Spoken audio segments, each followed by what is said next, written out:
Hey, I'm Elizabeth Banks. I directed this movie, Cocaine Bear, and I am joined by my partner in producing and life, Max Handelman. What's up? Producers on the movie. We are excited to watch this for the 177th time. Well, this is our DVD commentary. So this song, straight up, is an homage to Wet Hot American Summer. Anybody who knows my work knows Wet Hot American Summer was technically my first movie as Elizabeth Banks. That's my SAG card. Got it on that movie, and this is the opening song of Wet Hot American Summer. And I sent David Wayne, the director of that movie, a note to say, I'm going to start the movie with Jane, and I hope that's okay. And he was like, yeah, go for it. Have it.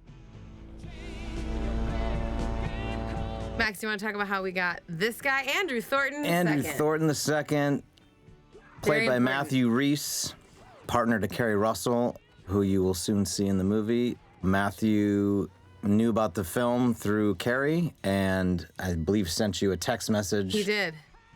Yeah, begging- Matthew Rhys and I are old friends. Matthew And, is one of the first people we ever met when we came to LA. Hollywood. Yeah, to LA. And we had a dinner. That's right. I went to a dinner with him and Johan Griffith. Johan. And they were all old friends. And anyway, he sent me a text saying, can I play Andrew Thornton? And we had nobody to play this role. We were over in Ireland where we made the movie.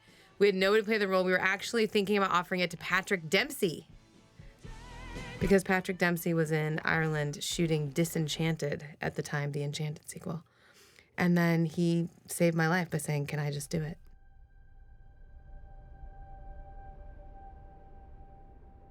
This is an important fact right here. This was in the script. I also wanted to say that the opening of the original script I read did not have either that sequence with Andrew Thornton nor this sequence with the hikers. There were hikers in the original script. They were like on page 30, they came into the movie.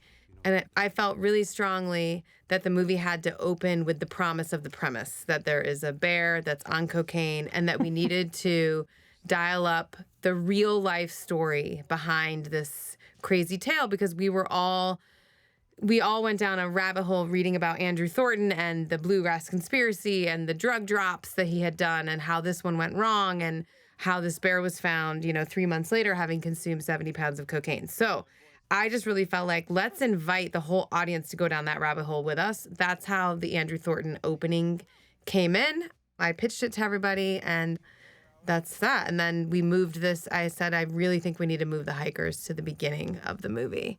And that's how this happened. Sweetie, can I just say one last thing? And that's Hannah Hoekstra, who we cast in Charlie's Angels. Yep. In Berlin. We met her there. And just love her. I think she's so fun. She lives in Copenhagen? Holland. Yeah. Amsterdam. And then Christopher Hivju, of course, we are huge fans of from Game of Thrones.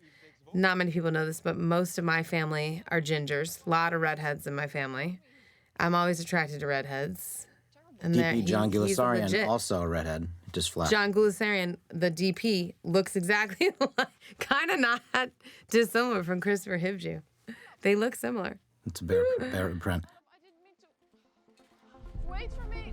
They're going through all the credits here. We should talk about all of our fun friends. So Jimmy Warden, who wrote the script, great. Had an amazing time collaborating with him on, like I said, some of these changes that we already mentioned. An amazing script. An amazing script. A very unique type of script you don't see very often in this business. Yeah. And Jimmy just did an amazing job, even though, as I understand it, he wrote it as kind of a sample or, as a spec, kind of on a lark. And he called up his buddy, Brian Duffield, who we all know and love, and they worked together on a separate project. And Jimmy said, I think I'm going to write this movie about a cocaine bear. and Brian was like, said, go for it. Go for it. What are you going to call it? And Jimmy said, Cocaine Bear. Yeah. We have such good luck in nature. There's our bear. There she is in all her glory. First look. So one of the surprises of the movie is that the bear is a girl. We will refer to her as Cokie. And I can't believe you just gave that away. And, well, I feel like people who are doing this DVD commentary have probably seen the movie at this point. Fair enough. But that was one of the surprises of the movie that we wanted to preserve. However, if you look closely at the bear, she is clearly a mother and she's clearly nursing. So you can see she has boobies. Uh-oh. She's tatas. I don't know what word we can use for those. But, you know, we had to make her obviously as, you know, photorealistic, perfect. There they are. So if you really look at her closely, you know that she's a girl from jump. But most people are not looking that closely. This is the only time in the movie that this also came in later in the script. We said we have to, somebody gave the note, we have to lay out the stakes of meeting a black bear. And those are the real stakes, right? If it's black, fight back. If it's brown, lay down. Yeah. You do not ever want to meet a grizzly bear. Grizzly bears are brown bears. They're brown and they will fuck you up. Yeah. The Revenant bear was a grizzly bear. Yeah. And black bears are typically smaller and not as aggressive as grizzlies. Nearly This never. bear I is don't. I an think exception. maybe one person has died from a black bear encounter in like 35 years in America, something like that. It's so rare for a black bear to ever attack anybody. They're like gentle giant creatures. All over the contiguous 48 states, by the way, black bears. Whereas grizzlies, only in the northern states in Alaska. Yeah, that was a big debate. Not a big debate, but I always was like, I want her leg to fly into this scene. So the other thing I just want to say, love this title. The other thing I just want to say is that title came out of, by the way, watching 80s movies where the title would flash on like, Cocaine Bear! Yeah! Like it was like that. Had to call Paul Rubens personally and talk to him about allowing us to use him in the movie. I met Paul Rubens at a Christmas party that Conan O'Brien hosted before I ever made this movie, and then happened to see him again. So we'd met, he knew me a little bit, and we followed each other on Instagram. And here's the long-awaited Tom Brokaw footage, Yes. which we had to scratch and claw and battle Beg. to get, Beg. and ultimately went all the way to the top to help secure permission rights, from NBC News. To This use is that. the original news story on NBC News of the incident when Andrew Thornton fell out of his airplane. By the way, that story, I don't think we need to get into it here, but you should all go down the rabbit hole and read about Andrew Thornton falling out of the plane.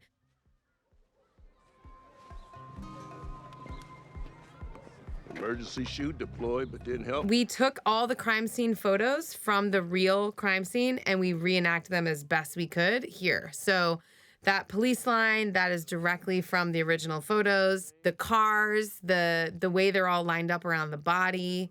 We looked at crime scene photos and we pulled it exactly. And then the other thing we did is we had the report of everything Andrew Thornton was found with.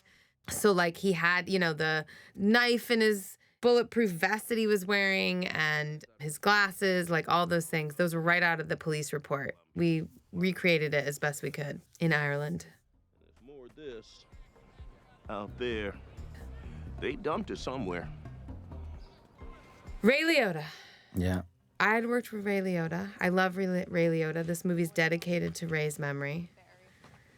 As well I as the still am memory in, of the it's still cocaine bear. shocking to me right now to even talk about it like he's not here. Yeah. It's crazy. Fetch and stuff. He loved fetch. This is another big reveal. One of the my favorite things in the script that I read was the love affair between Bob the detective and his dog, Rosette. That's Rosette. That dog's real name was New York. And We found New York had Rosette's an in Ireland. incredible He's an owner. Irish dog, an Irish dog, that's right. an Irish owner. You know, I recently saw the first photo when O'Shea Jackson and I met. We met in Santa Barbara, and I randomly didn't know this. I was flipping through a photo album in our house, Max, and I saw the first photo I ever took of me and O'Shea Jackson Jr. I know, isn't that crazy? That is. Met O'Shea, huge fan. It's just the most lovable, sweetest, best guy. We met O'Shea during the year of Pitch Perfect 2 and Straight Straight out of Compton. Compton. Yep. Both of those movies came out relatively close to each other within a few. I think we were May and they were August. August or September. So we yeah. were touring, doing marketing, and We all went to, like, CinemaCon CinemaCon, together. And so, yeah, I remember a young O'Shea Jackson. I think it was, it was his first job. You'll notice, by the way, just wanted to point out that we made the lighting in this scene red because he's the devil of the movie. And I know that people come into this movie thinking that the bear is the bad guy of the movie, like the Jaws of the movie, that the rampaging bear that's killing everybody is obviously the bad guy that needs to be defeated. I wanted to lay the seed really early on in the film that actually the bad guy is right there. Ray Liotta is the ultimate bad guy of the movie. So partly how I did that was with some subtle lighting cues, guys. Gotta go. Shift starts at 8. Tomorrow's lunch is in the fridge and the chicken's... He chose that pink shirt, Ray did. And you should talk about the wig later. I I was like, ooh, he really wanted to wear it. He did not know that Kerry Russell's outfit in the entire movie is the exact same pink.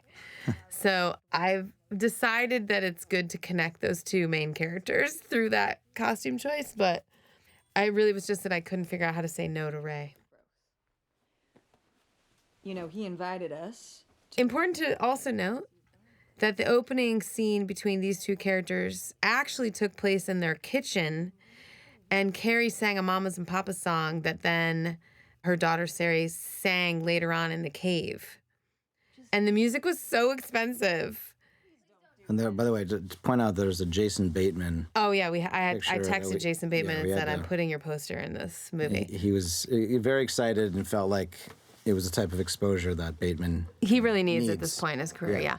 The other thing to note is there's a poster of Madonna on the wall, and Madonna is wearing a white shirt and a black overall.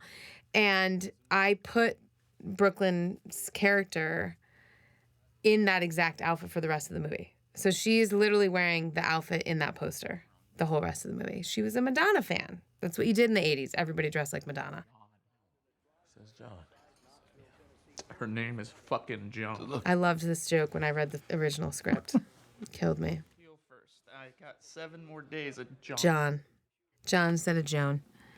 Joan, the dead wife. So, see, look, that's footage, real footage from the crime scene. Sid is worried about you, all right? Says you haven't seen Gabe in weeks. I also just love that this Alden Ehrenreich, I've been wanting to work with him forever. I absolutely loved his performance in the Coen Brothers movie. Do you remember that? Mm-hmm. He learned how to lasso for that movie. It's so impressive. And I just thought, oh, this guy has such a great work ethic. But more importantly, then with Solo, he'd auditioned for Lord and Miller, and Phil and Chris were huge fans of his. And they're like, he'll get the tone. And this movie's all about tone. I needed actors that could come in and play everything, as realistically and seriously as possible, but also be a little dim-witted about stuff too. How many weeks allowance is that? Like 1,000, but worth. That is in 1985. We got that from Etsy or something. That is an original Rocky Balboa belt. Championship belt. I think it's from Rocky 3, actually, because in 85, that was about the movie that was coming out was Rocky 3. And in the original script, which got cut from the film, that character gives an entire speech about Rocky 3 and how it's the greatest movie of all time. Told me I was supposed to be getting me a lab, a fun one. This speech broke our hearts every time he did it. Made us laugh so much. Because the one I got is just kind of fancy. Just kind of fancy. I loved that this character really thought he had the wrong dog. And we felt like we cast a dog that was kind of unlovable by somebody like him. But then he realizes, no, he has nothing else in his life. This is the thing that he's going to love, is this dog. Georgia for the Thornton case. And you said you were good at dogs. I said I had a dog. You don't have This is an important line. You don't have jurisdiction in Georgia. And then this, also important, because this character, we'll come to learn, takes this information, feeds it to Sid White. I only had her for a day. Please. I don't know if I could trust anyone else around here. There's a picture behind them on the wall of a wanted guy. See that wanted guy? That's my friend Ben Falcone, who's married to Melissa McCarthy. It's just an old photo of Ben Falcone. I don't think I ever noticed that. You drop lots of little Easter eggs into your movies Sure, as a of course, filmmaker. You of know, course. that's what you do. He doesn't care if I play hooky. So we should talk about this location. So this is in Ireland. Obviously, we shot in Ireland for Northern Georgia. It's a great match. I mean, truly great match. You would never know. And one of the hardest things to find, though, was a house. Because houses in Ireland, first of all, they're all much older. But they just don't have like clapboard. Like they're made from different materials. The roofs are all different. It was very hard to find an exterior home, if you can believe it. You'd think finding like, oh, just a house would be easy. It was nearly impossible to find exterior houses. You'll see there's not a lot of exteriors in this entire movie. There's not an exterior to the police station. There's like the exterior of this house, but otherwise not a lot of exteriors. No. And 90% of the walk and talk through the forest on the way to meet the cocaine bear happened at Powers Court, which is in County Wicklow. Powers Court is they have a giant waterfall there. Not the waterfall that we use. Ours is made up, CGI. But the waterfall there at Powers Court is like a highlight tourist destination. And this is their actual parking lot for the Powers Court waterfall. And truly, 200 feet away is a waterfall. Yeah. All of this action happened 200 feet from a waterfall. Which was constantly a sound challenge.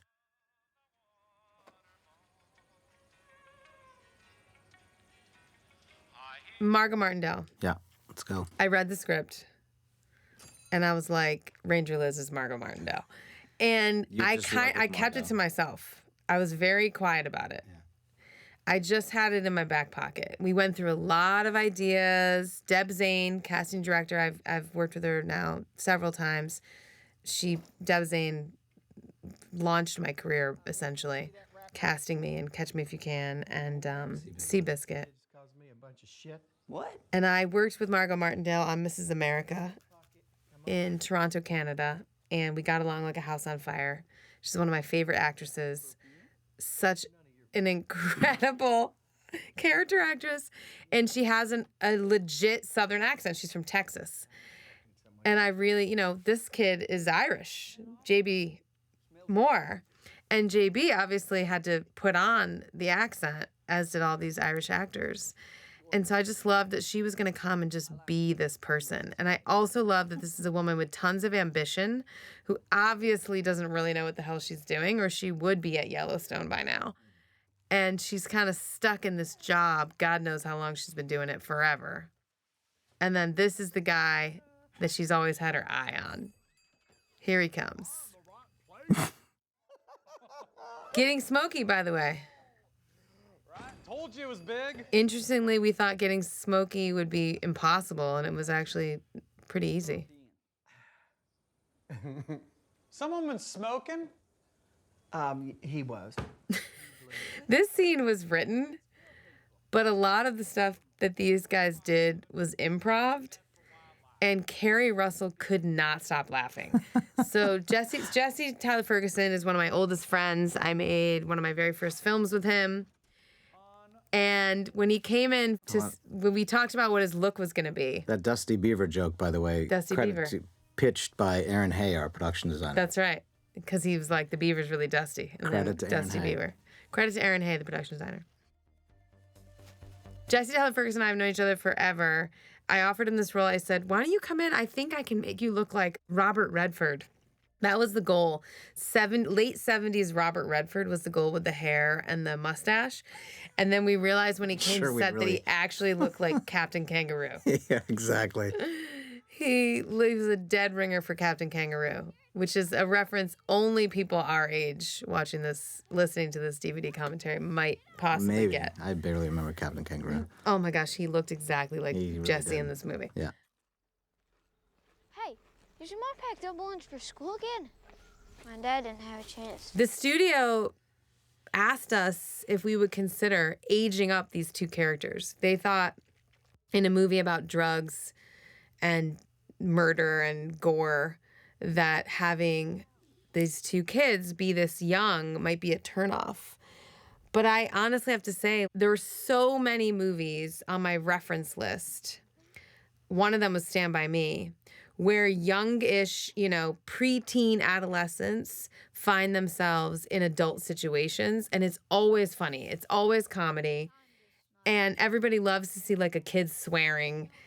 And I just knew that tonally for the movie, you don't need to save a 15-year-old from the woods. They can save themselves.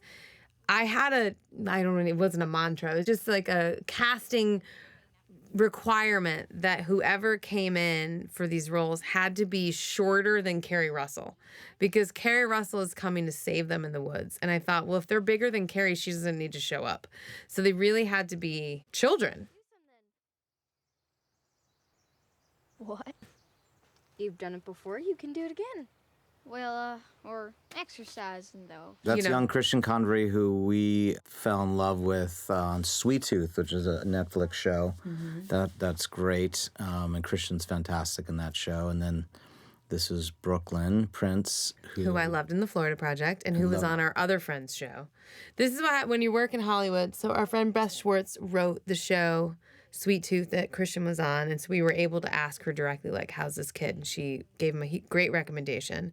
And then Brooklyn was on a show called Home Before Dark that our friend Dana Fox was writing, and also said Brooklyn's the greatest. And they both came in and nailed their auditions. So funny. The score there from Mark Mothersbaugh is just the absolute best, right? Just killed the score of this whole section. Tone, again, all about tone. How do you make something feel like we're having fun, but it's a little dangerous and we're upping the stakes?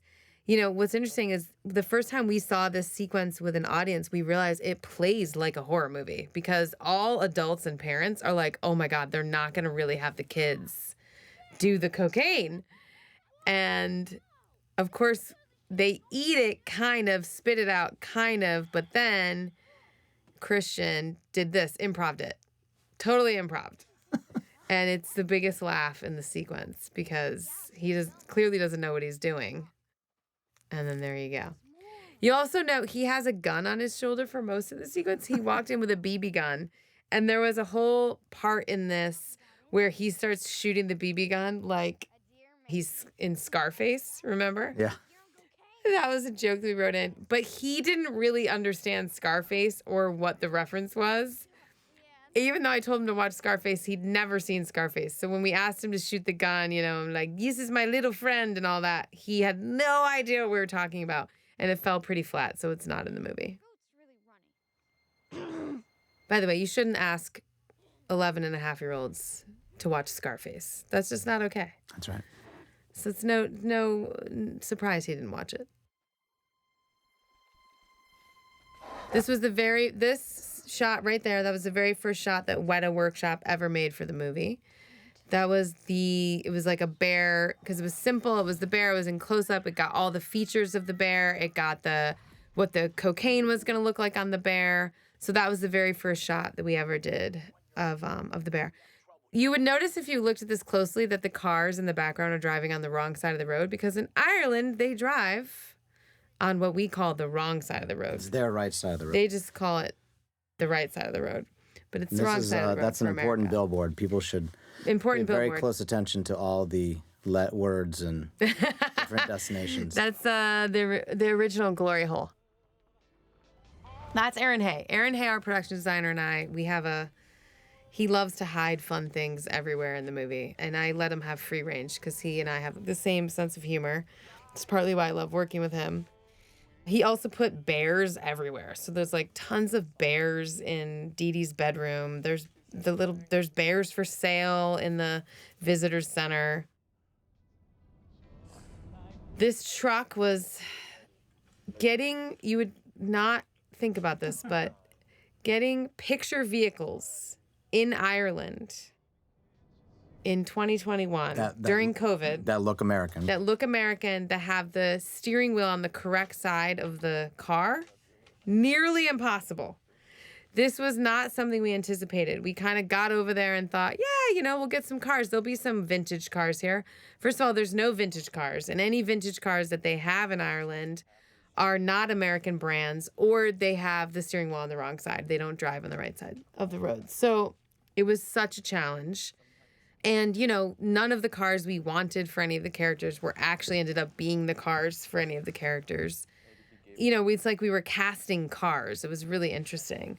So this truck became David's truck. And we put some flashy stuff on it and did up the paint, but man, it was really hard. And when you see our ambulance, I mean, that was a joke. Like, getting an ambulance was impossible. That's in Georgia. That's real Georgia. That's real Chattahoochee right there. There's like 4 shots in the whole movie that are the real Georgia, and that was one of them. Beautiful. Thank you. Excuse me, is the ranger in? There's Carrie in her pink outfit. Did either of you... So for you American fans, or the Americans fans, there's Yeah. been a lot of speculation that we have created this reunion in the film for Matthew, Carrie and Carrie, Margot. and Margot, but it was purely coincidental. It really was. I knew that Margot needed to be Ranger Liz. Carrie came to the process kind of late in that we were looking for a Sari who was really grounded but really game for everything. I mean, I'm a huge Carrie Russell fan. We're huge Americans fans. But once Carrie got cast, Matthew then asked to play Andrew Thornton. So that's how it worked out. It was coincidence. We were not trying to have a reunion, although we're very happy about it. Nothing can distract me from making sure the entire biological community is safe for all our friends. Friends? That shirt, by the way, was designed by my cousin. That's right. My cousin, Peter Dennis Mitchell. I'll get my hat. It turned out that another small detail that was unexpected is it turned out that when you have a film that no one knows about or understands, that's called Cocaine Bear with the words cocaine in it, it's very difficult to clear songs. It's difficult to clear Brands. wardrobe, costumes, brands Anything. of any sort, because there's understandably a lot of uneasiness with Yeah. the notion of. Well, they don't know what film it called is. Cocaine They're Bear. They like, don't know what it wait, is. what is this movie going to be about? We had a song, in fact, the song we really initially wanted to open the film with before Jane was Major Tom, and we That's could right. not clear it because the artist did not want his song associated with the movie called Cocaine Bear. Yeah. That happened a few times. And it's several times, yeah. Forest is a dangerous place. That gang of pubes are dangerous. Gang of pubes. Teens, delinquents. These pop art punks, they're called the Duchamps, which is in honor of Marcel Duchamp, who was a contemporary of Warhol. And was famous for his, urinal. Yeah, piss urinal. Which, if you see the Duchamps, they are surrounded by urinals in their portrait, which is coming up.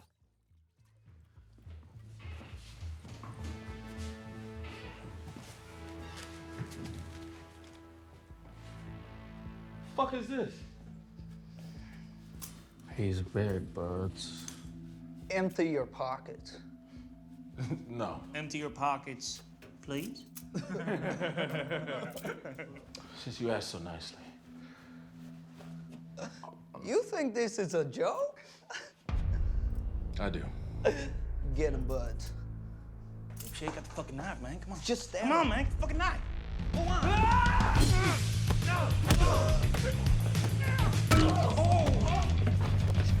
Come on, Rob. Come on, Rob. Come on, Rob. And I just liked the idea that Margot Martindale would have to say Duchamps. Yeah. And so we spelled the Doochamps in the script, the Duchamps. And then, you know, it all kind of fell away when they were no longer the love when Warhols and like obsessed I with love when Andy he's Warhol. telling him to submit. Submit. Any professional wrestling references I always love. Mid 80s professional wrestling is just a very glorious time in the world of sports entertainment.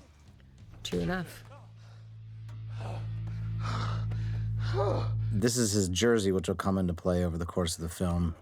Another example, this character he loved, in the script, it was written as a St. Louis Cardinals jersey. It was Bob Gibson, who was one of great all-time pitchers. I forget what era it was.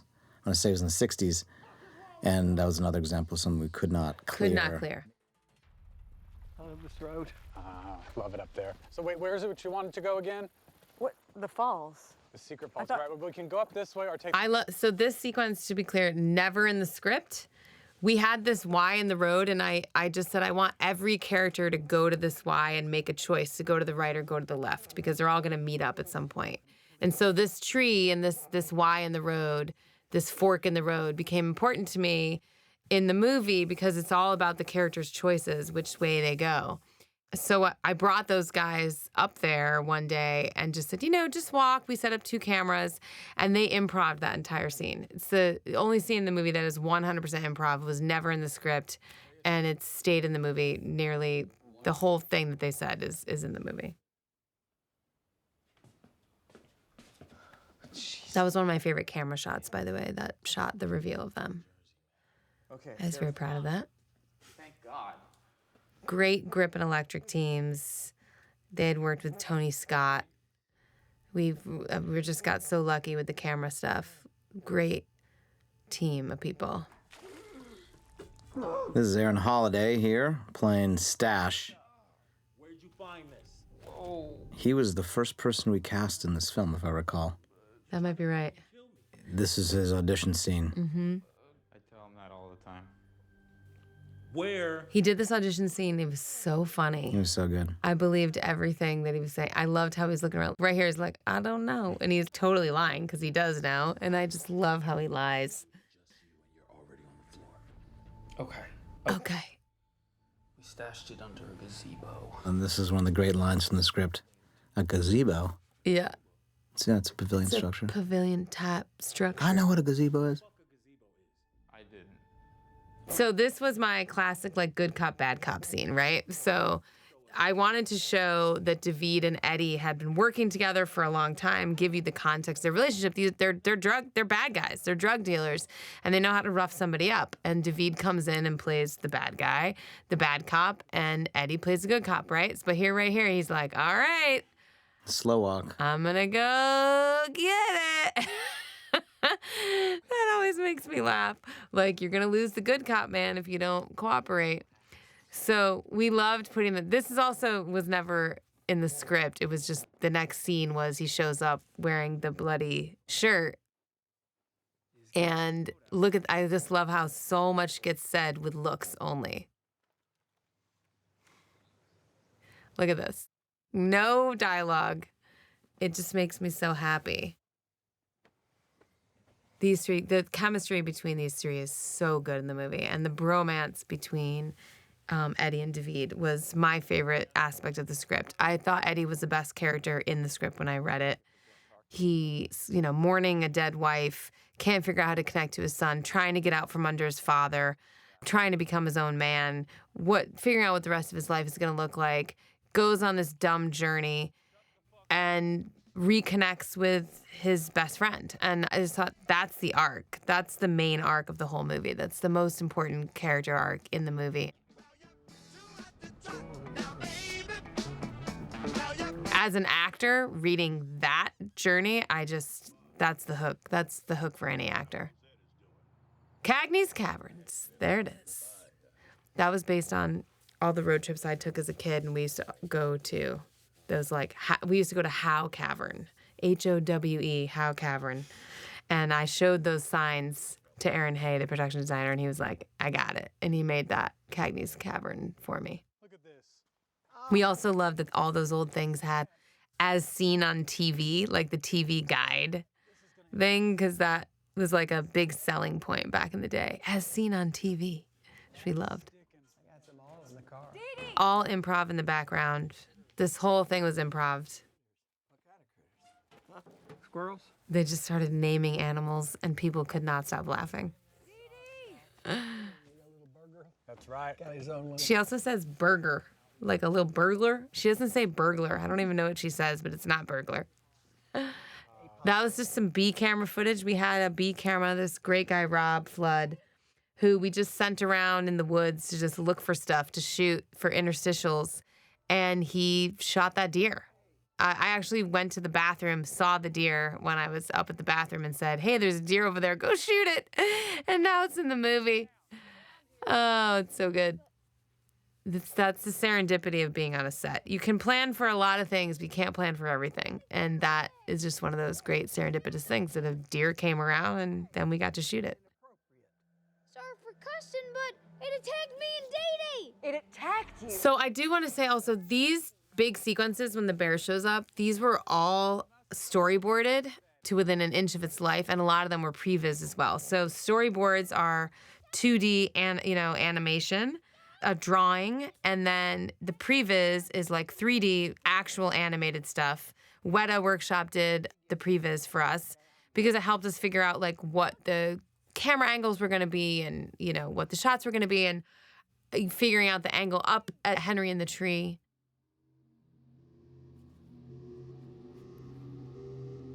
The other thing that happened is poor Christian Convery actually got COVID while we were shooting and could not be in this sequence. So every shot of him up in the tree was shot at the end of the film on a green screen. And you would never know for 1 second that he's not in that tree. I mean, the work done was just exceptional. Jesse did 5 takes of that, getting yanked by the stunt guys. So fun. So there he is in the tree. You would never know. He's on a green screen right there. None of that is real, everybody. That's movie magic. This is real. And this was real. Get your ass down. Why are you shooting? Get your ass down. This is your fault. That was a great improv line. This guy has just been attacked by a bear, and he takes a moment to yell at a kid in a tree. This is your fault. It's like insane. Well, his friends. He knows that black bears should not be attacking. He assumes the kid did something wrong. We did 5 to 10 takes of him slamming his face down into the cocaine, and people could not stop laughing. We laughed every time. So, okay, I gotta give a shout out to Joette, too.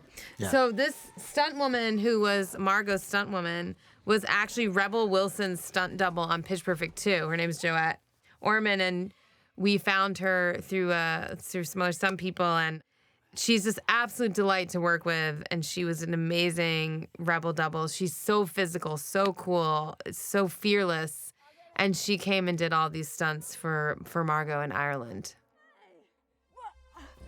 I just love working with people again and again who I can trust and who I know are going to come and just be pleasant and do the job well, and she's one of them. Jesse climbed this tree in a harness. He spent 4 or 5 days up there, 40, 50 feet in the air. I mean, this was no joke. He's literally 4 stories up. Did all that climbing on the harness. He had knee pads on, which we replaced right there, so you would never know. And he was wearing a harness there. They were both these guys are wearing harnesses. That's our stunt double in the tree for Henry. That was all scripted, which was great. Yeah. And then this came up, this whole sequence, we looked at Jurassic Park. This was very much inspired by Jurassic Park. How do you create a jump scare? How do we sell the idea that the bear has left? What are the different levels to this whole sequence, right? Because we've already had the bear attack once. So, okay, the bear attacks once. How do you up the ante? And we always thought, okay, well, we love the idea that bears can't climb trees. Of course they can. Well, now we have to have the bear climb the tree. So I pitched that the bear go for the kid and then leap. We actually thought the bear should leap across from one tree to the other. And the original previs had the bear leaping across. And then, interestingly, it was our animator, Carmelo, who's like the bear expert animator, who said, I actually think the bear could run down and run back up. And I said, show me. And they animated that. And it was so funny, the bear going down and back up. Yeah. And not only that, I was looking for a way to not repeat myself because I knew that the bear was going to jump in the back of the ambulance. And I didn't want to have 2 leaps. And so we thought, so the minute Carmelo said, well, let's have it go down and back up, we thought that's it. That's how we're going to do it. The bear's not going to jump between the trees. The bear's going to go down and back up and then jump into the ambulance. And so, again, we're always thinking about visually how to differentiate the sequences, make things more fun.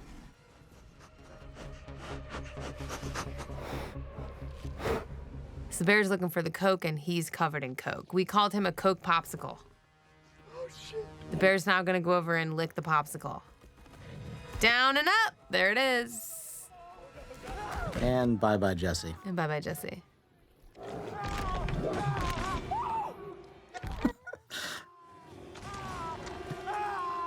So this blood is real. It's a practical effect. The other thing I'll say about shooting all the bear sequences was we tried to put as much in camera as possible. I like the old school technique. I didn't want to shoot actors on green screens. I wanted to bring everybody to the real locations, put them really in the tree. Jesse's really in the tree. That's a real stunt double kid coming down.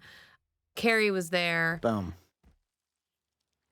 And then this was something I asked for. I was like, I want Jesse to follow the tree, and then I want his own leg to hit him in the chest because I thought it would be the most undignified thing to happen. And this to him. this was a brilliant pitch from the drug Pitch. field mind of Chris Miller. Yep, Chris to Miller have pitched that. the bear snort a line of cocaine off the of his leg. dismembered leg, that's a highlight. Great pitch. The little man was an expert on bears, but didn't know the bear Was the cocaine bear. That was the first time you say the title of the movie, Cocaine Bear. the force and the bear agent that went crazy on me and Dee, and then that guy back there. Did you hear him scream? He's so dead.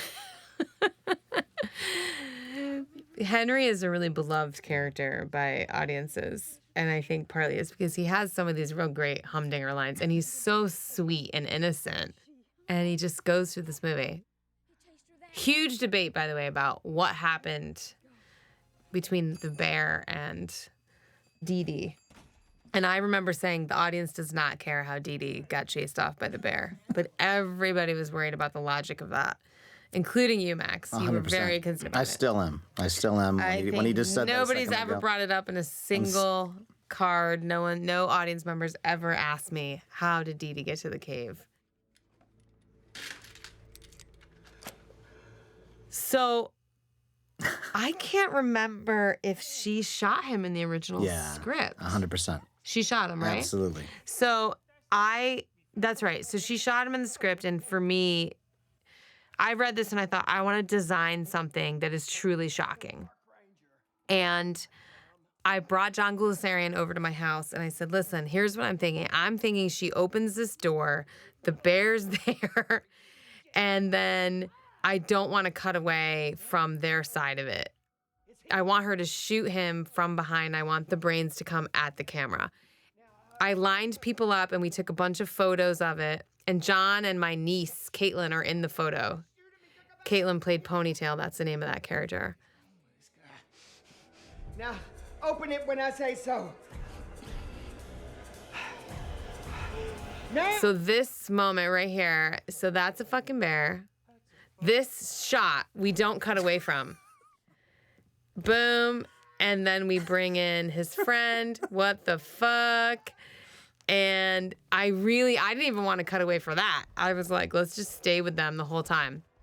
I got a little overruled on that part. But we shot that moment was so important to me to do it. I feel like to really shock the audience. I really felt like this has to be on Margot's face is kind of ebbing and Well, flowing a little bit. Again, all the special effects, blood rigs and the blood guns and all of it. We have had a to good happen time and the timing laughing of about it. the preposterousness of the blood in the scene. She was like, I don't understand, Bob, what's going on? I said, listen, this bear became your nemesis when it killed your lover in the tree. And you're being driven crazy by the bear. And once she was like, wait, I'm going crazy? I was like, yeah, this bear is driving you crazy. She's like, great, I'm done. I'm cut off from reality. Anything can happen. I can murder a kid and not really think twice about it. He's the bad guy anyway. And I said, yeah, great. But, she's not a good person in the movie. I loved talking to Margot like she had a lot of, moral authority when in reality she basically has none in this film.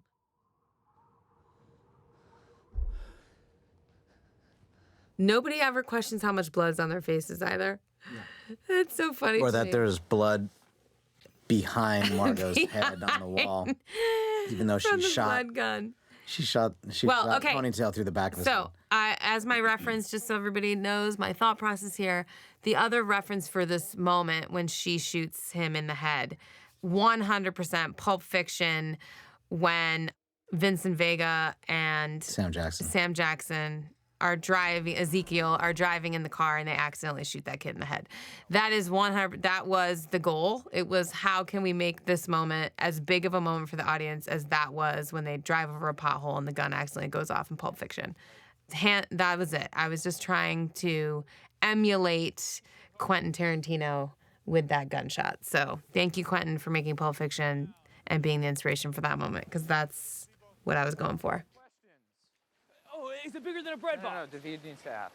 Bigger Than a Bread Box was also a Chris Miller pitch, because when he told us when he was young and played this 20 questions, he always asked, was it bigger than a bread box?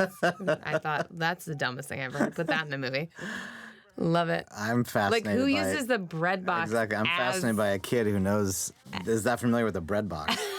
Well, we don't have them anymore. Back then, everybody had a bread box. So I just loved that he was like, yeah, we used to ask, that was our like measuring stick. Is it bigger than a bread box? So we had to put that in the movie. The Show Me State, that was a big thing. That Missouri is the Show Me State. And it literally is the Show Me State. Yeah, this is... The other thing is, I remember when Isaiah Whitlock Jr., is Bob there, when we cast him, and I asked him about Missouri, because he gave a speech that's been cut from the film, but, he says, yeah, these guys are out of Missouri, the Show Me State. And the Show Me State was really funny. It ended up being cut. But Isaiah Whitlock Jr. told me a story about how he hates Missouri. And he got like robbed there or something. He absolutely hates Missouri. So he put all this like energy into hating Missouri, and it really made me happy. Dee Dee! Dee Dee! You sure this is the way? I also storyboarded 99% of this movie. So this was a storyboard that I drew in my bedroom of like him in the frame and then her crossing him and coming into close up. Again, just little shots. Everything has a plan behind it. It's paint. Paint, blood. She's a painter. Also something we had it much more of in the opening scenes of the movie, that she wants to go to art camp and she's an artist and Dee Dee is a painter and she wants to paint the waterfall.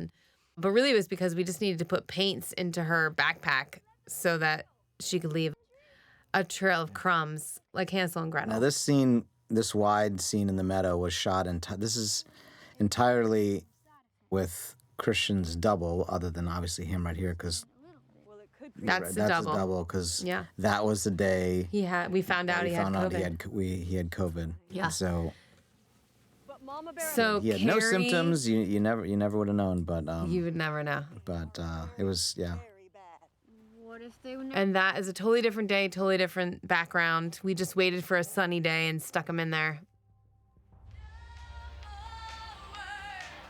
It's amazing what you can cobble together. Carrie was such a trooper. I was like, we're going to shoot it. I did Christian's lines. I gave her an earpiece, and I read Christian's lines in her ear. And she walked across the meadow and acted with the double and me in her earpiece, feeding her the lines. Your guy, our beloved EMT, Scott Seiss, who I became obsessed with for his TikTok and Twitter videos, his Angry IKEA bit that people have fallen in love with. Scott is incredible. I believe Scott had never acted in anything. Never been in a movie before. Never acted in anything. Yeah, he was doing his stand-up comedy, which is his main gig, and Scott just got a call, got on a plane, showed up in Ireland, and just rolled with it. Well, I will say we asked him to audition. Deb Zane, the casting director, had never seen him before. Max sent Deb the videos. Deb fell in love, said, yeah, let's bring him in.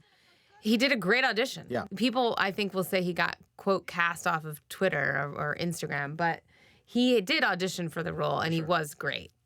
But really, a lot of this was his eyeballs. When you're casting horror and you're looking for somebody who can sell so much with looks, it's his big old eyes that he just really thrilled me. And also, I like the idea of casting everyday people. And I love character actors. I love character faces. I mean, I love Kai's makeup right there. So 80s, but like that's what women did in the 80s. They just put blue eyeshadow on.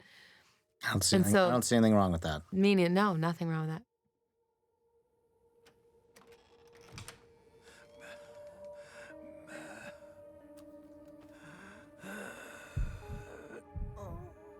And then this was something I pitched too. I said, I want this whole sequence to have her heartbeat underneath it and have her heartbeat grow as she realizes that because she knows the bear is still there and they don't know that the bear's there at all. And so I wanted her heartbeat to be part of the soundtrack underneath the score of the scene was going to be her heartbeat. So you can hear it underneath this as we meet the bear. Look at those eyes. Yeah. The slow door. This is actually my favorite line coming up, maybe in the whole movie, is this line actually. Beth, we should go. It's like the understatement. And this is Chris Miller's of the pitch here film. also, is for her to say bear into the stethoscope. No, that was my pitch. Was it? Oh, I thought This is all me. The stethoscope and the heartbeat. Thank you for not knowing that your wife came up with this entire that was thing. Chris. Yeah. No. What he wanted was for her to say Oh, Beth. that's right. That was his pitch. It didn't get a laugh. Sorry, Chris. So it got cut. Don't look back, don't look back. We never actually put like a person on top of Scott Seiss on the door because he literally would have been crushed.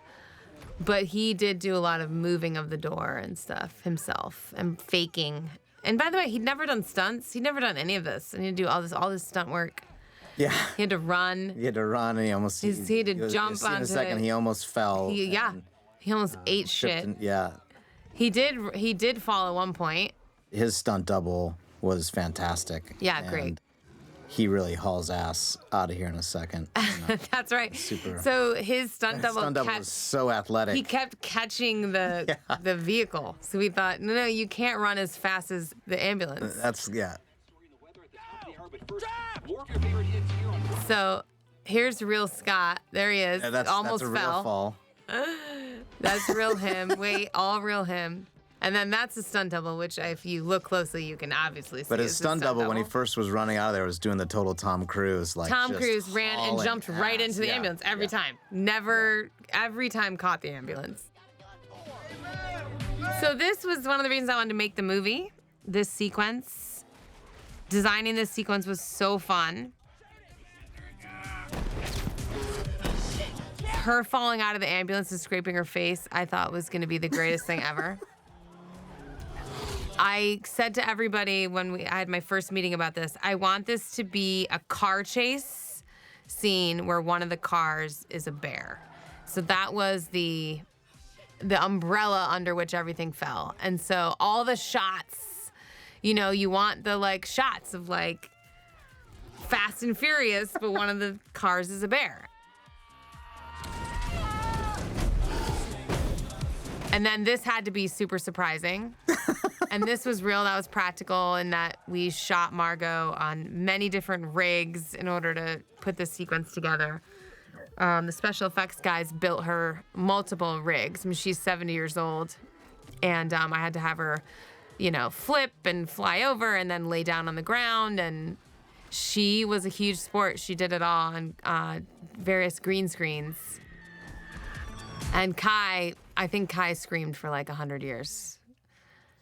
So many takes of this. Nice, the glass in her cheek. Yeah, Nice, thank you. It was a good nice touch. Again, lots of practical effects, a lot of practical blood, a lot of practical prosthetics. His hand is an amazing prosthetic that we made. We love that sequence. What do you say to a kid who just... Kai rolled into that final spot. No double. She did that herself, threw herself onto the ground, and then we matched into it. So, I'm sorry, just... back with our favorite characters. When my daddy died, my mama bought me this pet lizard. I love the pet lizard story. It had all these... Tiny dinosaur. She used to call it a tiny dinosaur. I thought that was so awesome. I was real bad at connecting with people, but I practiced conversation. The gazebo and this walk and talk were not at Powers Court. They were at a different location on someone's private land. And they had been, there's the urinal, if you were wondering, and it says Art Rules on the background. That's as much as we got of the original Warhol idea. You know what? It was such a fun idea. Lizards are good listeners, bud. But people. people are good at it. I work with the costume designer. My goal is always, every movie I direct, my goal is always that the following Halloween, people dress up as the characters. So I'm always looking for costumes that groups can do together and that are like, can be kind of iconic, but you could also make or get at a store. So classic jersey on David with the gold chains, the bright yellow shirt with the record on it. That's actually a Beethoven record on his shirt, the Ludwig Beethoven. Because again, we couldn't clear anything, and you can clear Beethoven because it's over 100 years old. So that's why he has a Beethoven record on his shirt, because nobody would let us put their music or logos into our movie. Same with the pink jumpsuit. You know, Sari, Tiziana Corsavari and I had a conversation about Sari's character. Like, she's like a superhero in the movie, and superheroes wear jumpsuits. So she is wearing a pink jumpsuit.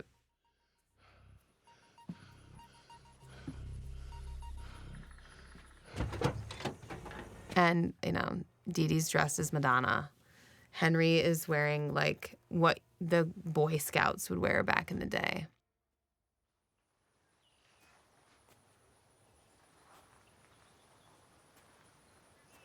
Those necklaces he wore he was wearing around. I don't think he wore them in his audition, but he wore them to his costume fitting. And so his first costume fitting photo, he was wearing those necklaces. And I asked if he could just wear his necklaces.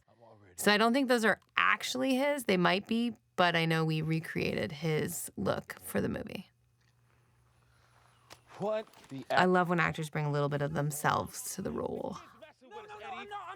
And then that's a classic members only jacket from the 80s on Eddie. And Eddie's also wearing loafers. I know. Classic 80s loafers.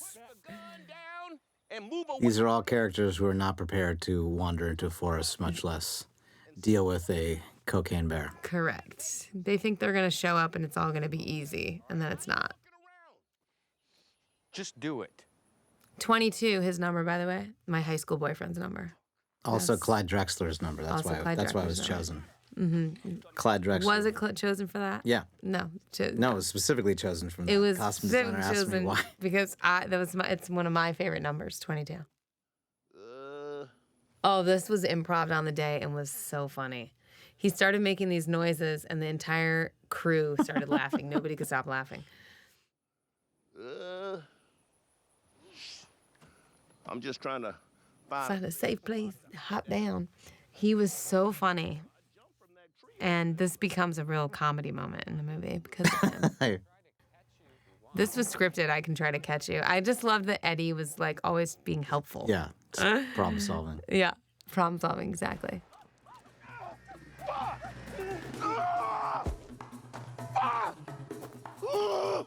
You brought that on yourself, kid. Oh, yeah?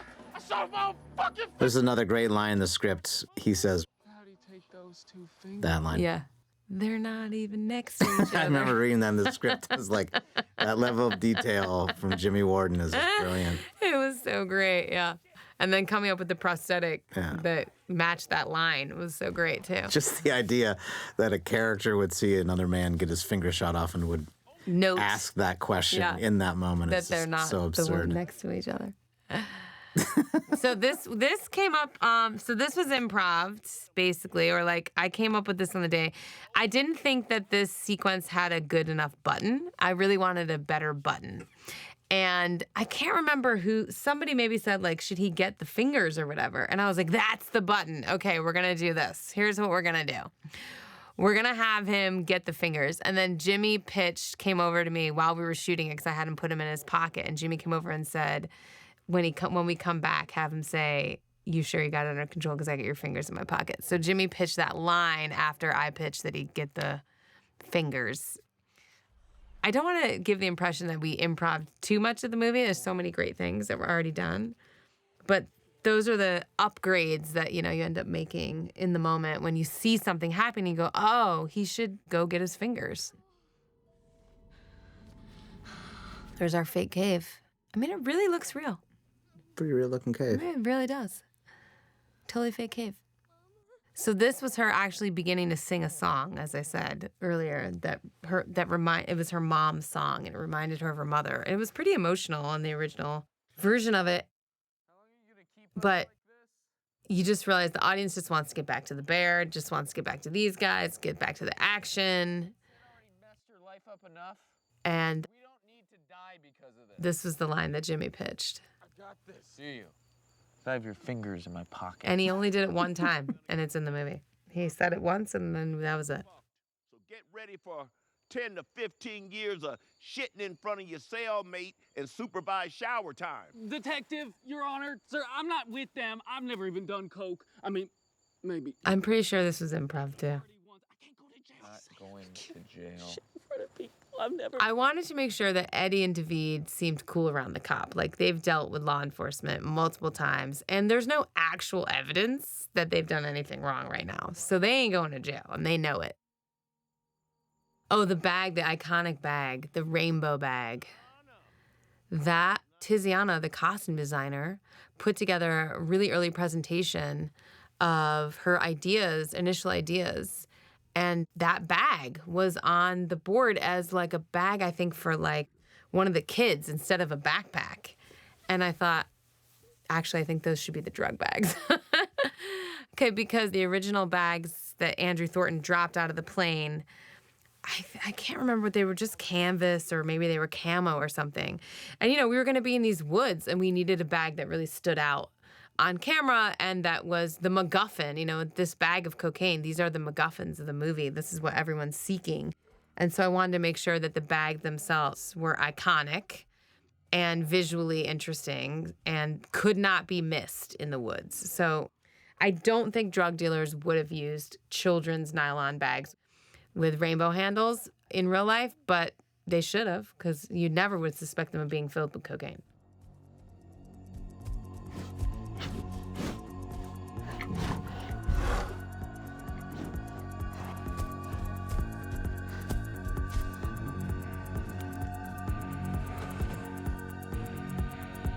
We shot this a lot of different ways for the reveal that the bear comes back and lands on him, lays down. And ultimately just literally setting it up that the bear's nose comes back into frame was how it played the best. I like this, that he kicks the leg. It's a great detail by Weta. What the fuck? I think that's a yes. Can someone do something? Maybe your boy can do something. So... Move it.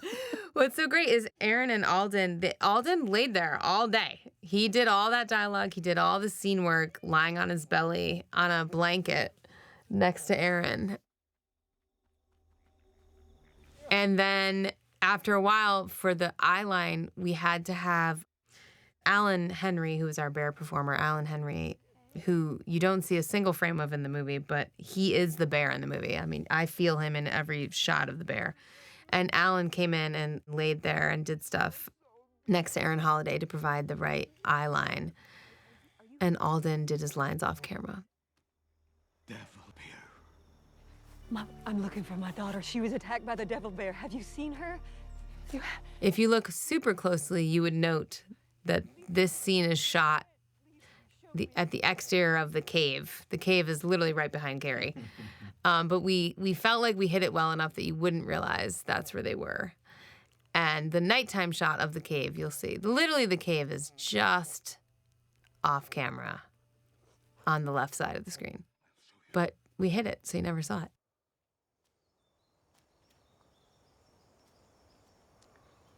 It's not moving. I think it died. It died on top of me? Check his pulse. Can you, feel it breathing? I'm not sure. So Aaron's character originally says, I'm not touching this bear. He really protested touching the bear. We ended up just leaving in. Can you feel it breathing? Fuck.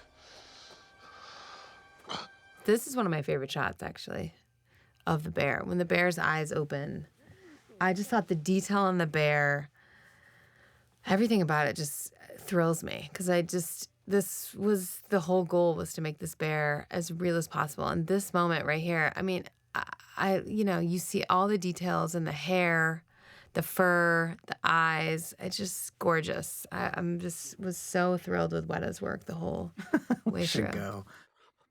Oh, yeah, another understatement, which I love. We should go. Well, that's exactly what I'm afraid of. What? A lot of debate about this line too. A lot of debate. Because technically, How its is vagina would how- not technically be on his ear in the configuration in which they were laying. But it never failed to get a laugh. And it's also kind of like, Eddie doesn't know the anatomy of this bear. Anything could be on its ear. But we tried a bunch of different lines, and that was the line that got the biggest laugh. So hence, great job, audience. You win. What the hell? No. No, don't eat that. Don't eat that. I love the concern. Well, I mean, you're like, is he concerned for the bear, or are you concerned for his own Coke? Because that's his Coke. The bear doing snow angels was in the script, I believe. This rollover, okay, so this is when storyboarding really helps. The storyboard artist drew the bear rolling around, and then literally just drew the POV of the bear as Eddie upside down. And I thought it was so smart and so funny and so brilliant. And so thank you. That's Joel Venti, the storyboard artist I worked with. And he came up with that. It was great. I just love the idea that the bear is obsessed with Eddie. Don't shoot. Eddie, you gotta fight back, all right? It's playing with you. I'd stay still if I were you. But See, this is the other thing. No one ever knows how to deal with the bear. Tap out. We did a lot of 80s wrestling. A lot of 80s wrestling. I love that. That's a suggestion. Tap out. These kids, the Duchamps, clearly watch a lot of professional wrestling. They definitely do. Submit. They tap out. totally think it's real. Oh, yeah. Interestingly, we looked at tons of reference videos of bears walking on their hind legs, because they do walk on their hind legs. Yeah. And that's the only shot of a bear walking on its hind legs in the movie, which is unfortunate, because I actually love them. I love bears when they're upright. Cocaine Christmas was in the original script. If I'm being totally honest, not my favorite line. Funny, but not my favorite. But we did it. Slow-mo, you know? Yeah. Come on! This moment right here is what made me pitch the very end of the movie, truce is on God where I'm from. which is in the original script, Stash is the only character that runs off and you never hear from him again. And I thought, we need to see Stash win this whole thing. I just love tying up loose ends.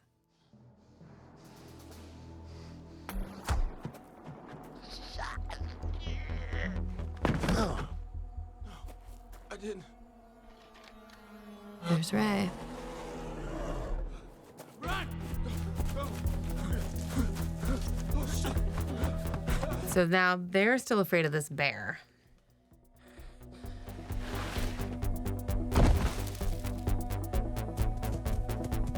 I love the score by Mark Mothersbaugh here too. Just moving this thing along. Holy shit. Dad. Oh, shit. What are you doing here? Where's Gabe? You... I watched David in the background. He's in so much pain. Remember, he's been through it. He doesn't have 2 fingers. Do I look like Daddy Daycare Center to you?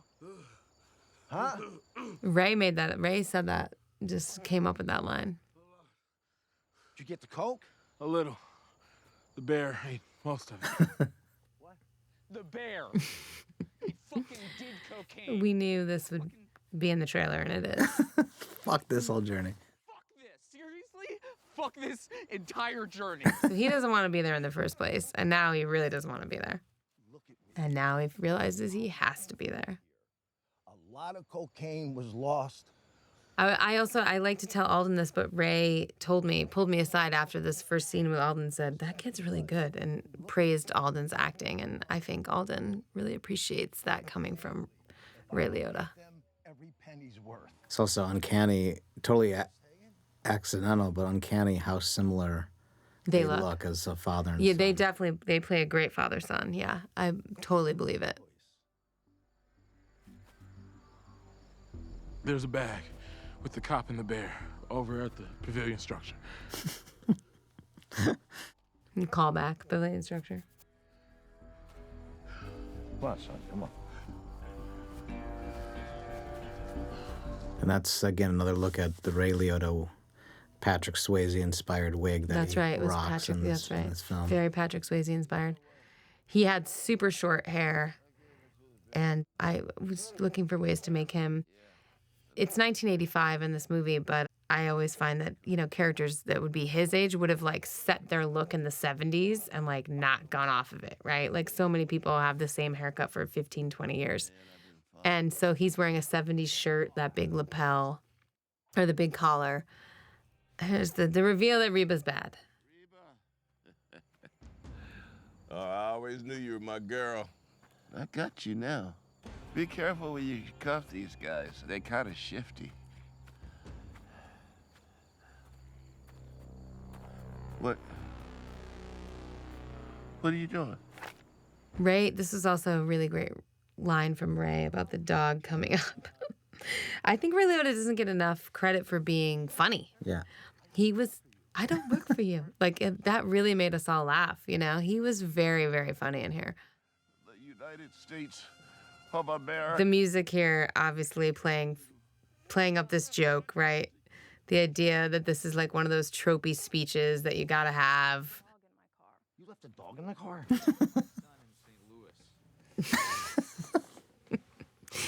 The concern everyone has for the dog. So this came out of, I asked the storyboard artist, I was on with Joel Venti, and I said, I just have this crazy idea that the last thing Bob sees before he dies is Rosette, like in the trees or like in the stars or something, you know? And so he drew that, and everybody thought it was crazy because it was basically like Rosette superimposed over the trees up above him. And we shot the POV of the trees, and we did like this meld between the dog and the trees. And then when we went to the set of The Precinct, I said, you know what, let's just shoot something with the dog on a dolly track real quick, just do some cute stuff with this dog. And that ended up being what I put in this moment instead. I just felt like there was opportunity for surrealism, every little touches of surrealism here and there in this movie. I mean, once you blow someone's brains at the camera, you can get away with a lot of things. And so him thinking about Sweet Rosette right before he died was something I felt like we could get away with. And I just love it for Bob that he did have something that he loved and was leaving behind and was going to save his dog's life.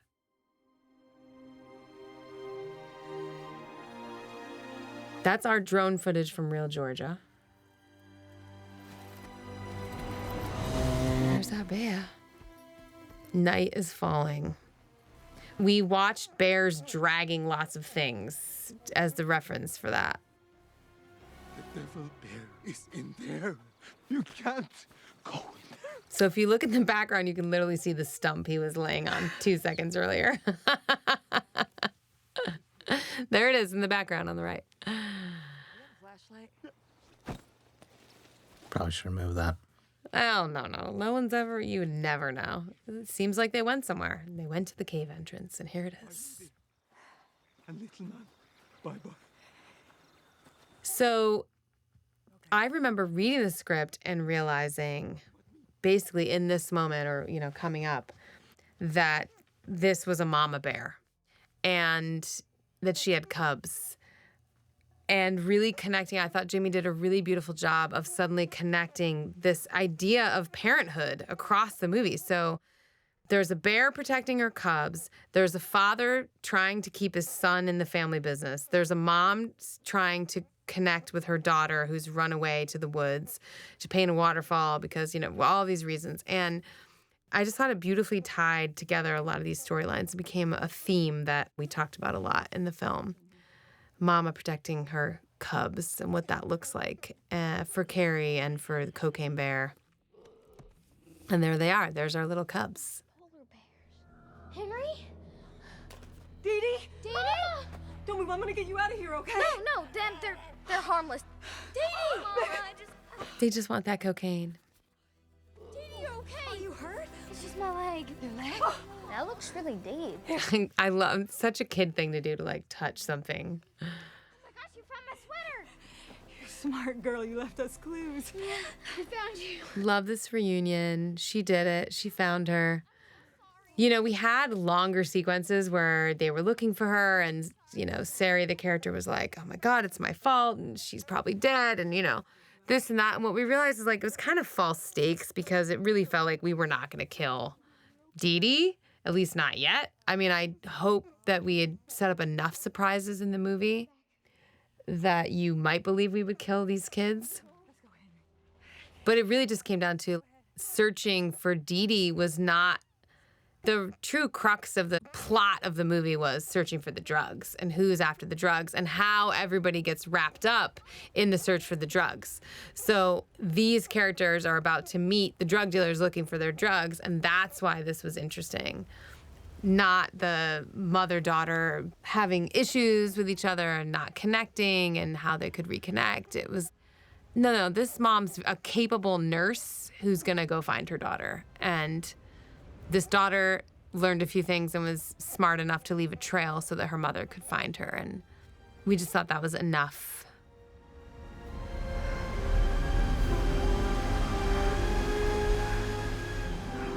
This, of course, is all shot on a green screen.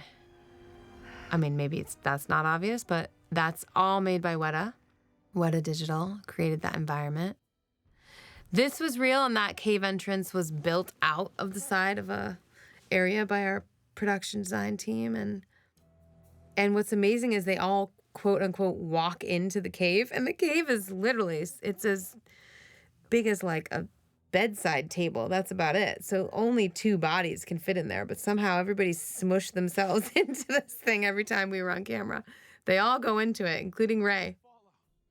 You saw what that bear did to that hiker?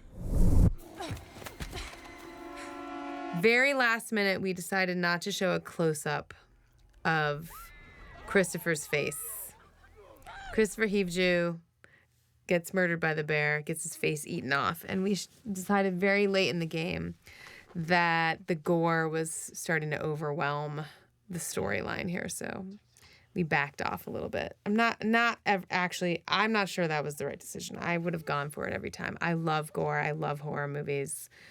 I loved that I had the opportunity to reference movies and things that I love in this movie and practical effects. So love that. The face that the prosthetics team made was awesome. Goddamn bear. Goddamn bear.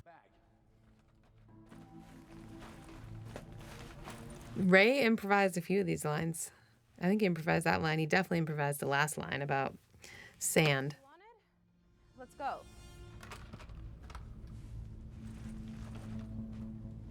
We wanted to make sure that Sid White was singular in his vision, because the thing that gets people in trouble in this movie, there's 2 things that get people in trouble in this movie. One is a lack of information. People that just don't know the bear's high in cocaine. You know, that's what happens to Jesse Tyler Ferguson's character, Peter.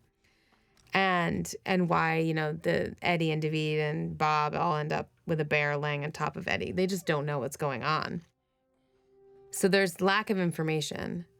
And then there's hubris. And man's hubris is the real issue in the movie. And Sid White, you know, we called the bag the Holy Grail the whole time. If you go after the Holy Grail, like in Raiders of the Lost Ark, you end up dead. You're not there for the right reasons. He made that up. Love Ray. And so it's easy to understand why Ray ends up dead.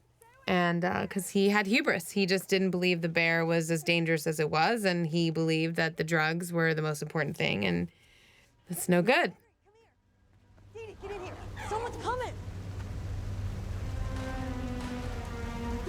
Also love the detail of like the waterfall being reflected in the flashlight. Those are details, guys, that come in post-production. Dad. Who are you? all the mist flying around, all of those things. It's great, amazing CGI that build this. All that water's fake. All of this, just amazing work by Weta to build this environment. Come on, help him out! The first time I saw this sequence, the reveal of the waterfall, I was really excited because I was trying to figure out, like, in the third act, how do we kind of evolve a little bit in terms of place, because we've just been walking and talking in the woods so much of the movie, and that's why sequences like the visitor center and the ambulance chase were so important in the center of this movie to like get us out of the woods. And then this became something else. It was like, I want to feel like they've gone to Narnia or Harry Potter or something. Like, how do we push through the woods, come out of this cave and be in a new place and help us up the ante of the movie by being in a new environment. It's also nighttime for the first time in the movie. Like, the day's ending is the story ending as well. They're all just signs that, like, you're coming to the end. Get him off me! Fuck him. Help me out! Ow! Eddie, ow! No. Coward! Naveed! Here, catch! I love this. How the hell did he think David was ever going to catch that? Mama! But again, desperate for his drugs. Look around, Dad. Kids have been dragged into this. Get out of here, you fuckers! People are dead. Last-ditch effort by his son to appeal to his father's better nature. And it's a good thing he's not like you, because you're a piece of crap person and a bad dad! Who the fuck are you? Again, the parenting thing comes in. So fucking tired! So in the original script, there was a whole thing with Henry's father. Henry's dad is really not a great father and, you know, doesn't make him school lunches and doesn't care if he skips school and all these things. And they all kind of fell out of the movie once you realize that the audience really just wants Cocaine Bear eating people. But that speech really came from Henry realizing that he has a bad dad. And he sees it in Sid. She's protecting the cubs. We need to jump! Wait, what? Okay, fine! We're gonna be okay. Here. This jump was so fun to shoot too. With the doubles. We always wanted to go over the edge with the camera. I wanted like your stomach to fall out a little bit. These guys went out at night in a river in Ireland. Freezing. They're all wearing wetsuits under there, so we didn't put anyone in too much danger. And they were not in very, very deep water, but they were in deep enough water that they could, you know, doggy paddle around. And they were such great sports about it. I got in the water as well just to sort of show my solidarity, wearing like waders and stuff. And it was no joke. They all did such an amazing job. We had those kids in that river at night just for an hour. And then we kept dousing them we doused them with warm water and let them come out of the cold water. We made it!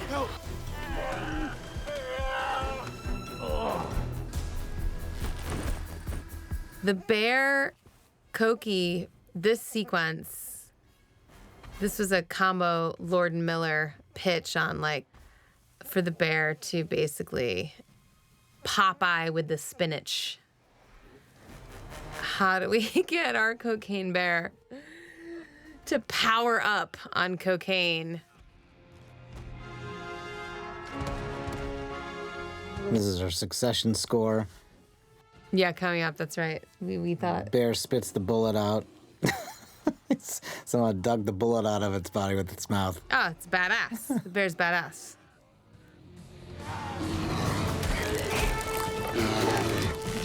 Again, surreal moments. I felt we'd earned it with the audience at this point for the bear to do things that were a little more human. And then feeding its cubs. I mean, the ultimate thing a mom needs to do is provide for her babies. And this was the meal. I remember, those are the same guts, by the way, that we used on the prosthetic body in the closet. We just reused those guts. Ray was such a huge sport about this whole thing, dying on that ledge. He really enjoyed it and was covered in blood, and it was his last thing he did in the entire movie. And then we called cut, and I wrapped him from the movie, and he gave a really beautiful speech that truly made the crew cry about shooting in Ireland and how everybody assumes he's Irish because of the mafia movies.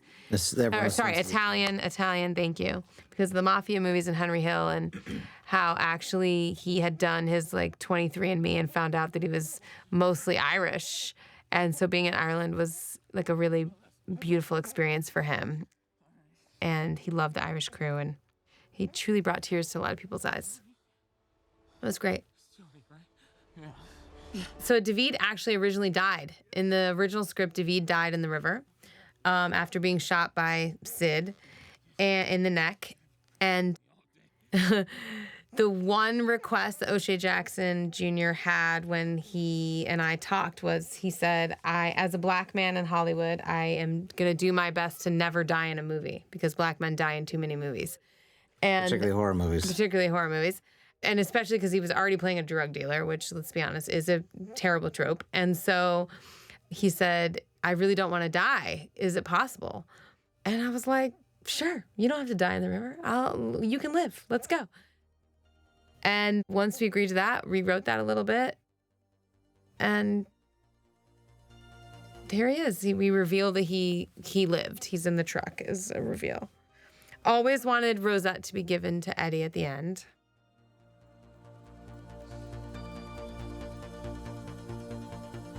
And just also, I think the audience wants to know Rosette has a home, has a new home.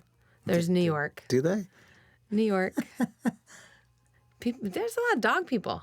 Sure. They make whole movies about dogs. There's dog shows. There's dog everything. There's a whole dog industry. Yeah. Dogs are big business. Big dog industry. I've called backup. Her name's Rosette. She doesn't like fetch. By the way, this is one of the only moments in the movie you realize how fit Alden Ehrenreich is, too, by the way. Yeah. I know, right? Good-looking cat. Gave him a little mullet sewn into the back of his head.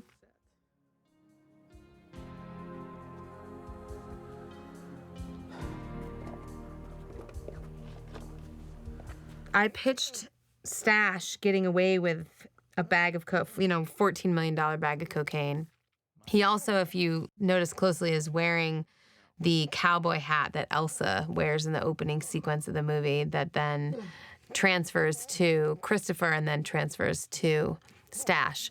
And I just love the idea that Stash is gonna go to New York City with $14 million worth of cocaine and have an amazing life, and is kind of the winner of the whole thing. The dumb kid that you think doesn't have it together is actually gonna make it out of the small town that he's dying to make it out of.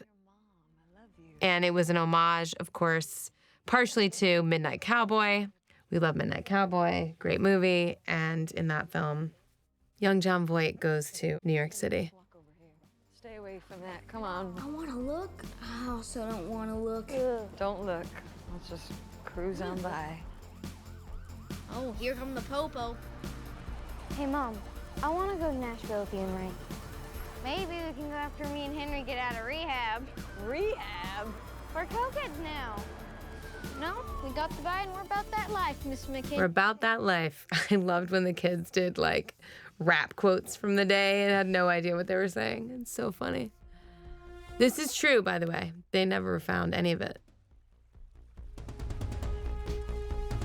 We assume that it was picked up by the on-the-ground drug runners.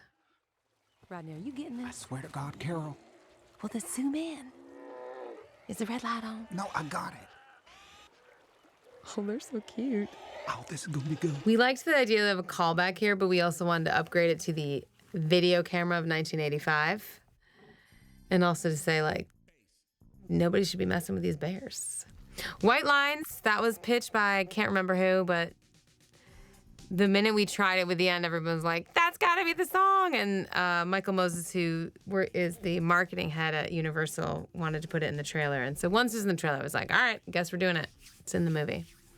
So this is the stash. Nobody thought we had time to shoot it.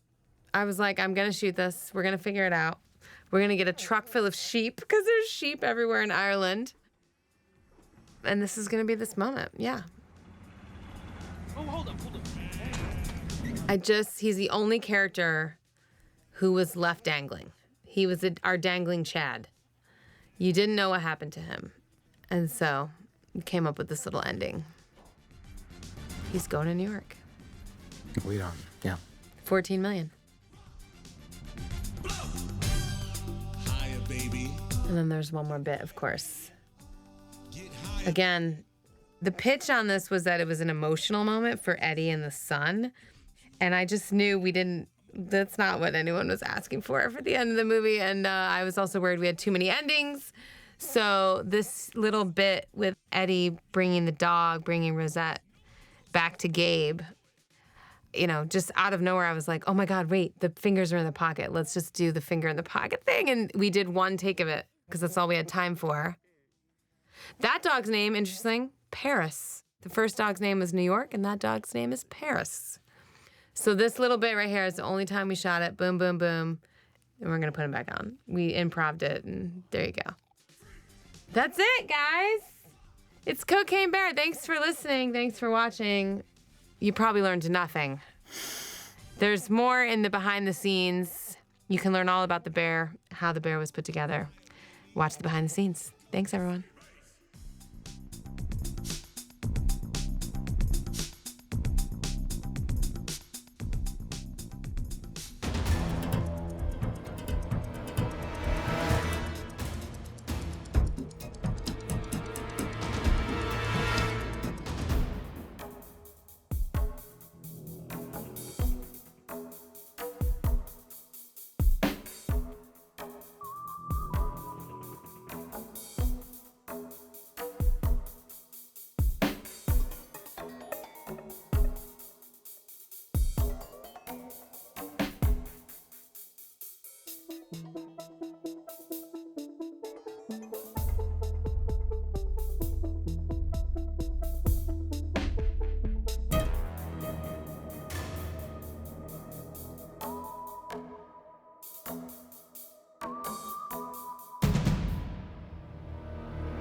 Oh.